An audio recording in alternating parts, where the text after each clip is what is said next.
கிறிஸ்துவுக்குள் பிரியமானவர்களே, இந்த நாளுக்கான மாலை நேர மன்னா அப்போஸ்தலனாகிய பவுல் ரோமருக்கு எழுதின நிருபம், ரோமர் 6வது அதிகாரம் 9வது வசனம்.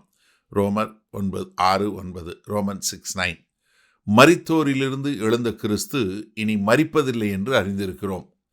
மரணம் இனி அவரை ஆண்டு கொள்வதில்லை. என்ன ஒரு அற்புதமான வசனம் பாருங்க.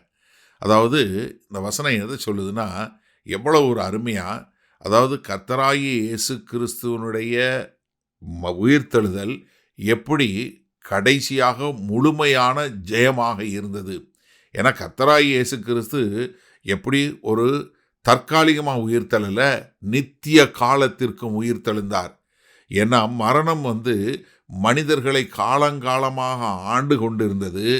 இனி அந்த மரணம் மனிதர்கள் மேல யார் மேலையும் வல்லமை இல்லாமல் போகும்படியாக கர்த்தராகிய இயேசு கிறிஸ்து மரணத்தை ஜெயங்கொண்டவரானார். அதனால தான் எபிரேயர் 7வது அதிகாரம் 25வது வசனம் சொல்லும்போது, மேலும் தமது மூலமாய் தேவனிடத்தில் சேருகிறவர்களுக்காக வேண்டுதல் செய்யும்படிக்கு அவர் எப்பொழுதும் உயிரோடு இருக்கிறவராகையால், எப்படி எப்பொழுதும் உயிரோடு இருக்கிறவராகையால் அவர்களை முற்றுமுடிய ரட்சிக்க வல்லவருமாய் இருக்கிறார். ஏன்னா நம்ம கர்த்தரோடு இணைந்து இருக்கிறதுனால அந்த வெற்றி நமக்கும் சொந்தம். அப்போ கர்த்தராகிய இயேசு கிறிஸ்துவனுடைய உயிர்த்தெழுதலின் வல்லமை என்ன? அது நிரந்தரமானது. அது என்ன திரும்ப செய்ய வேண்டிய அவசியமே இல்லை. ஏன்னா வெளிப்படுத்தின விசேஷம் 1வது அதிகாரம் 18வது வசனம் சொல்லும்போது, மரித்தேன் ஆனாலும் இதோ சதா காலங்களிலும் உயிரோடு இருக்கிறேன். என்ன? எப்பொழுதும் உயிரோடு இருக்கிறேன். ஆமேன். நான் மரணத்திற்கும் பாதாளத்திற்கும் உரிய திறவுகோல்களை உடையவராய் இருக்கிறேன்.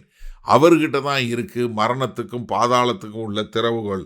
அதனால தான் அப்போஸ்தலனாகிய பவுல் கொரிந்து சபைக்கு எழுதும்போது 1 கொரிந்தியர் 15வது அதிகாரம் 55-56வது வசனம் சொல்லு, மரணமே உன் கூர் எங்கே? பாதாளமே உன் கூர் எங்கே? ஜெயமெங்கே? மரணத்தின் கூர் பாவம், பாவத்தின் பலன் நித்திய பலன். நம்முடைய கர்த்தராகிய இயேசு கிறிஸ்துவினாலே நமக்கு ஜெயம் கொடுக்கிற தேவனுக்கு ஸ்தோத்திரம். அப்போ என்ன? எல்லாவற்றின் மேலே ஜெயங்கொள்ளக்கூடியதாக. அப்போ மரணம் என்ன? நம்ம மேலே ஆளுகை செய்யக்கூடிய அது ஒரு அதிகாரி இல்லை, எஜமானனு கிடையாது.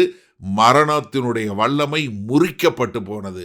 அது மாத்திரமல்ல, நம்ம கர்த்தராகிய இயேசு கிறிஸ்துவின் மேலே வைத்திருக்கிற நம்பிக்கையினால அவருடைய அழிவில்லாத நித்திய ஜீவன் நமக்கு ஒரு நித்திய பாதுகாப்பை கொடுக்கிறது. அதனால தான் யோவான் 11வது அதிகாரம் 25வது வசனத்தில் இயேசு அவளை நோக்கி, நானே உயிர்த்தெழுதலும் ஜீவனுமாய் இருக்கிறேன். என்னை விசுவாசிக்கிறவன் மரித்தாலும் பிழைப்பான்.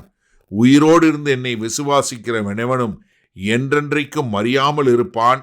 இதை விசுவாசிக்கிறாயா என்றார். அப்ப என்ன?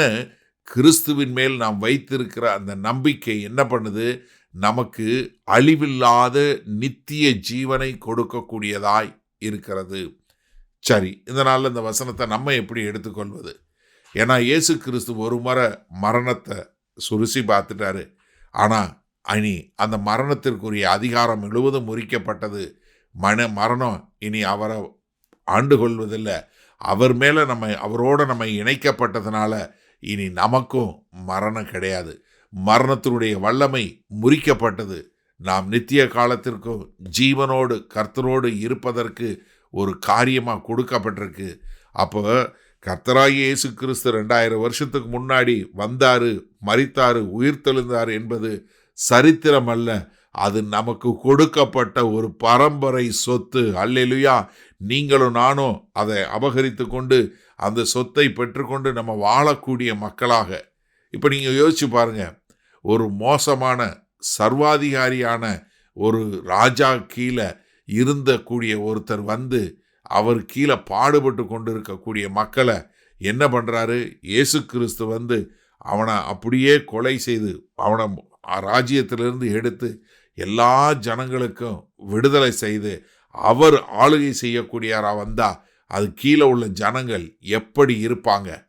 அப்போ எனக்கு அருமையானவர்களே, நீங்கள் கிறிஸ்தவங்களாக இருந்தால் உங்களுக்கு மரணத்தை குறித்த ஒரு பயம் தேவையே இல்லை.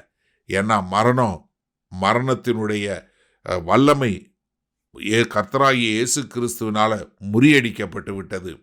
இந்த செய்தியை கேட்டுக்கொண்டிருக்கிற நீங்கள் யாராவது, உங்கள் யாருக்காவது மரண பயம் இருந்தால் இன்றைக்கே கர்த்தர் உங்களை விடுதலை பண்ணட்டும். ஏன்னா கர்த்தராகிய இயேசு கிறிஸ்து மரணத்தை ஜெயித்தார். அவரோடு நாம் இணைந்திருக்கிறதுனால நாமும் மரணத்தை ஜெயித்து கர்த்தராகிய இயேசு கிறிஸ்துவோடு நித்திய வாழ்க்கை வாழக்கூடிய ஒரு பெரிய பாக்கியத்தை பெற்றிருக்கிறோம். அதற்கேற்றாற்போல் வாழ நம்மை ஒப்பு கொடுப்போமா? மகா கிருபையும் இரக்கம் நிறைந்த எங்கள் அன்பின் தகப்பனே, என்ன ஒரு ஆனந்தம்!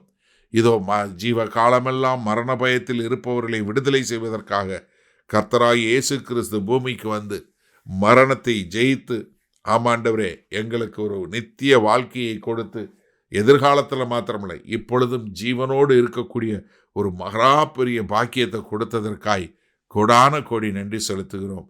மீட்பெரும் இரட்சகரும் ஆகிய இயேசு கிறிஸ்துவின் மூலம் பிதாவே, ஆமேன். கர்த்தர் உங்களை ஆசீர்வதிப்பாராக. நாம் நாளை காலை தினசரி தியானத்தில் சந்திப்போம்.